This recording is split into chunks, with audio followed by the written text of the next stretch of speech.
আবহাওয়ার মেজাজ এখন বেশ খামখেয়ালি। কখনো আকাশ ভরে যাচ্ছে কালো মেঘে, আবার কিছুক্ষণ পরে রোদ ঝলমলে আকাশ। আর এর মাঝেই হঠাৎ নামছে ঝেঁপে বৃষ্টি, যেন প্রকৃতি নিজেই নিজের মতো করে খেলায় মেতে উঠেছে। এই পরিবর্তনশীল আবহাওয়ার কারণে সাধারণ মানুষের দৈনন্দিন জীবনেও পড়েছে প্রভাব। সকালবেলায় রোদ দেখে বেরোলেও বিকেলের দিকে আচমকাই ভিজতে হচ্ছে বৃষ্টিতে। আবার কোথাও কোথাও একেবারে দমকা হাওয়ার দাপট দেখা যাচ্ছে। এই পরিস্থিতির মধ্যে গুরুত্বপূর্ণ আবহাওয়ার আপডেট দিল আলিপুর আবহাওয়া দপ্তর। শুক্রবার হাওয়া অফিসের তরফে জানানো হয়েছে, শনিবার থেকে রাজ্যের বিভিন্ন জেলায় আবারও বৃষ্টির পরিমাণ বাড়তে পারে। অর্থাৎ যেই বিরতি মিলেছিল তা যেন খুব বেশি দিন স্থায়ী হচ্ছে না, বরং নতুন করে সক্রিয় হতে চলেছে বৃষ্টির পরিস্থিতি। আবহাওয়া দপ্তরের পূর্বাভাস অনুযায়ী দক্ষিণবঙ্গের বেশ কিছু জেলায় আগামী কয়েক দিনের মধ্যেই উল্লেখযোগ্যভাবে বৃষ্টিপাত হতে পারে। বিশেষ করে নদিয়া, বীরভূম, পূর্ব এবং পশ্চিম বর্ধমান, মুর্শিদাবাদ জেলায় বৃষ্টির সম্ভাবনা বেশি।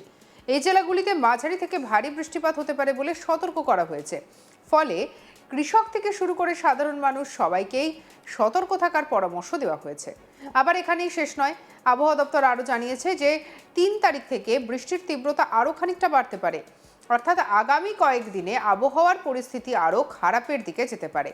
আর সেই সময় বাঁকুড়া, পূর্ব এবং পশ্চিম মেদিনীপুর এবং ঝাড়গ্রাম জেলায় দমকা ঝোড়ো বাতাস বইতে পারে, সঙ্গে হতে পারে বৃষ্টি।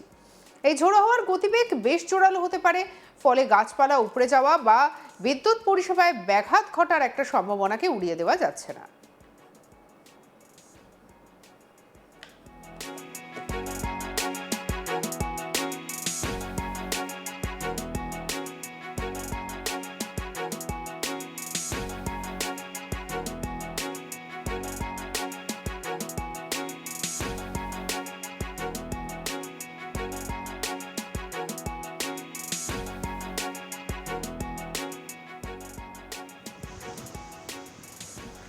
এদিকে শহর কলকাতার আবহাওয়ার দিকে নজর রাখা হচ্ছে।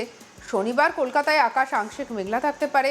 দিনের বিভিন্ন সময় মেঘ রোদের একটা খেলা দেখা যেতে পারে, তবে এর মধ্যে কোথাও কোথাও বিক্ষিপ্তভাবে হালকা বৃষ্টিও হতে পারে, যার সঙ্গে বজ্রবিদ্যুতের সম্ভাবনা রয়েছে। ফলে বাইরে বেরোলে ছাতা সঙ্গে রাখার পরামর্শ দিচ্ছেন আবহাওয়া বিশেষজ্ঞরা। তাপমাত্রার দিক থেকেও কিছুটা স্বস্তি মিলেছে কলকাতাবাসীর জন্য। শনিবার শহরের সর্বোচ্চ তাপমাত্রা থাকতে পারে 29.2 ডিগ্রি সেলসিয়াস, যা স্বাভাবিকের তুলনায় প্রায় 6.2 ডিগ্রি কম। ফলে গরমের দাপট অনেকটাই কমেছে বলা যায়। অন্যদিকে সর্বনিম্ন তাপমাত্রা থাকতে পারে 22 ডিগ্রি সেলসিয়াসের কাছাকাছি, যা স্বাভাবিকের চেয়ে প্রায় 4.1 ডিগ্রি কম। আর এই ঠান্ডা আবহাওয়া অনেকের কাছেই স্বস্তিদায়ক হলেও হঠাৎ তাপমাত্রা পরিবর্তনের কারণে সর্দি কাশির মতো সমস্যাও বাড়তে পারে। কলকাতা এবং তার পার্শ্ববর্তী অঞ্চলে আবহাওয়ার এই পরিবর্তনশীল চরিত্র আগামী কয়েকদিন বজায় থাকতে পারে। সকালে রোদ থাকলেও বিকেলে বা রাতে বৃষ্টি হওয়ার সম্ভাবনা থাকছে। ফলে যাতায়াত, অফিস যাত্রা কিংবা ব্যবসার ক্ষেত্রেও কিছুটা অসুবিধা হতে পারে। অন্যদিকে উত্তরবঙ্গের পরিস্থিতিও বেশ সক্রিয় হয়ে উঠেছে। আবহাওয়া দপ্তরের পূর্বাভাস অনুযায়ী উত্তর দিনাজপুর, দক্ষিণ দিনাজপুর এবং মালদা জেলায় ঝোড়ো হওয়ার সম্ভাবনা রয়েছে। এই আবহাওয়ার গতিবেগ ঘন্টায় 50 থেকে 60 কিলোমিটার পর্যন্ত পৌঁছতে পারে। ফলে এই জেলাগুলিতে সতর্কতা জারি করা হয়েছে। এছাড়া জলপাইগুড়ি এবং আলিপুরদুয়ার জেলাতেও বিভিন্ন জায়গায় বৃষ্টিপাত হতে পারে, কোথাও কোথাও বজ্রবিদ্যুৎ সহ বৃষ্টি হতে পারে বলে জানানো হয়েছে। পাহাড়ি অঞ্চলগুলিতেও আবহাওয়ার অবনতি হওয়ার একটা সম্ভাবনা থাকছে। দার্জিলিং এবং কালিম্পং জেলাতেও বৃষ্টিপাতের সতর্কতা জারি করা হয়েছে। পাহাড়ে ভারী বৃষ্টি হলে ভূমিধসের সম্ভাবনাও তৈরি হতে পারে। ফলে পর্যটকদের বিশেষভাবে সতর্ক থাকার পরামর্শ দেওয়া হয়েছে। যারা এই সময় পাহাড়ে ভ্রমণের পরিকল্পনা করছেন, তাদের আবহাওয়ার আপডেট দেখে তবেই রওনা দেওয়ার অনুরোধ জানানো হচ্ছে।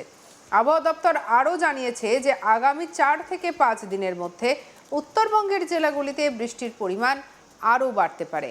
অর্থাৎ উত্তরবঙ্গেও বর্ষার মতো পরিস্থিতি তৈরি হতে পারে। আর এর ফলে নদীগুলির জলস্তর বাড়ার একটা প্রবল আশঙ্কা থাকছে, যা নিচু এলাকা বা অন্যান্য বন্যাপ্রবণ অঞ্চলে সমস্যার কারণ হয়ে দাঁড়াতে পারে। কি বলছেন সৌরিশ ব্যানার্জি, শুনবো। আগামীকাল অর্থাৎ 2 তারিখে প্রভাব বেশি থাকার সম্ভাবনা রয়েছে। মেনলি পূর্ব পশ্চিম বর্ধমান, বীরভূম, মুর্শিদাবাদ, নদিয়া, উত্তর দক্ষিণ 24 পরগনা, পূর্ব এই জেলাগুলো বৃষ্টিপাতের সম্ভাবনা বেশি। দমকা হাওয়া সহ বৃষ্টিপাতের সম্ভাবনা রয়েছে এই জেলাগুলো। অন্যান্য জেলাগুলো বিক্ষিপ্ত বৃষ্টিপাতের সম্ভাবনা থাকতে পারে। দক্ষিণবঙ্গের জন্য 3 থেকে 5 তারিখের মধ্যে আবার বৃষ্টিপাতের সম্ভাবনাটা বাড়বে বা দমকা হাওয়া সহ বজ্রবিদ্যুতের সম্ভাবনা থাকবে। তীব্রতা বেশি থাকার সম্ভাবনা রয়েছে 3 থেকে 5 তারিখের মধ্যে। বিশেষ করে 3 তারিখে যদি বলা হয়, বাঁকুড়া, পূর্ব পশ্চিম মেদিনীপুর, ঝাড়গ্রাম এই জেলাগুলো তীব্রতা বেশি থাকার সম্ভাবনা রয়েছে। কোথাও কোথাও 50 থেকে 60 কিলোমিটার প্রতি ঘন্টায় দমকা হাওয়া সহ বৃষ্টিপাতের সম্ভাবনা থাকবে। 4 তারিখে মেনলি দক্ষিণবঙ্গের সব জেলাগুলোতেই প্রভাব থাকার সম্ভাবনা রয়েছে। তীব্রতা বেশি থাকার সম্ভাবনা রয়েছে 4 তারিখে। দমকা হাওয়া বজ্রবিদ্যুৎ সহ বৃষ্টিপাতের সম্ভাবনা রয়েছে। বৃষ্টিপাতের পরিমাণও কিছুটা বাড়বে 4 তারিখে। দমকা হাওয়ার তীব্রতা 4 তারিখে বেশি থাকার সম্ভাবনা। 5 তারিখেও কন্টিনিউ করবে। তবে তীব্রতা যেটা বলা হলো, যেটা বেশি থাকবে মেনলি 3 থেকে 5-এর মধ্যে, বিশেষ করে 4 তারিখে ম্যাক্সিমাম থাকার সম্ভাবনা। আগামীকাল বৃষ্টিপাতের সম্ভাবনা রয়েছে 2 তারিখে। তবে যেটা প্রভাব বেশি থাকার সম্ভাবনা রয়েছে বা তীব্রতা বাড়ার সম্ভাবনা রয়েছে কলকাতা পার্শ্ববর্তী অঞ্চলে, সেটা 3 থেকে 5 তারিখে। বিশেষ করে 4 তারিখ নাগাদ দমকা হাওয়া 50 থেকে 60 কিলোমিটার প্রতি ঘন্টায় বজ্রবিদ্যুৎ সহ বৃষ্টিপাতের সম্ভাবনা থাকবে 4 তারিখে কলকাতা পার্শ্ববর্তী অঞ্চলে। মৎস্য জীবিতের জন্য 1 থেকে 4 তারিখ পর্যন্ত সমুদ্রের মাঝে মধ্যে দমকা হাওয়া থাকার কারণে সমুদ্র যেতে নিষেধ করা হয়েছে 4 তারিখ।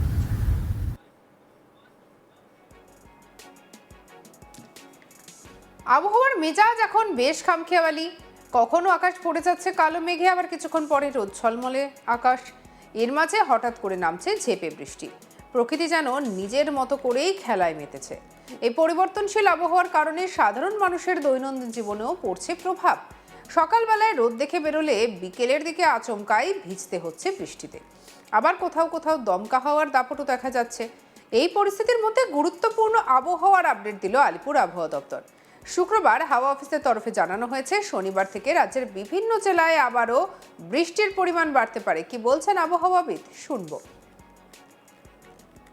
আগামীকাল অর্থাৎ 2 তারিখে প্রভাব বেশি থাকার সম্ভাবনা রয়েছে মেনলি পূর্ব পশ্চিম বর্ধমান, বীরভূম, মুর্শিদাবাদ, নদিয়া, উত্তর দক্ষিণ 24 পরগনা, হুগলি এই জেলাগুলো বৃষ্টিপাতের সম্ভাবনা বেশি। দমকা হাওয়া সহ বজ্রবিদ্যুৎ সহ বৃষ্টিপাতের সম্ভাবনা রয়েছে এই জেলাগুলো। অন্যান্য জেলাগুলো বিক্ষিপ্ত বৃষ্টিপাতের সম্ভাবনা থাকে।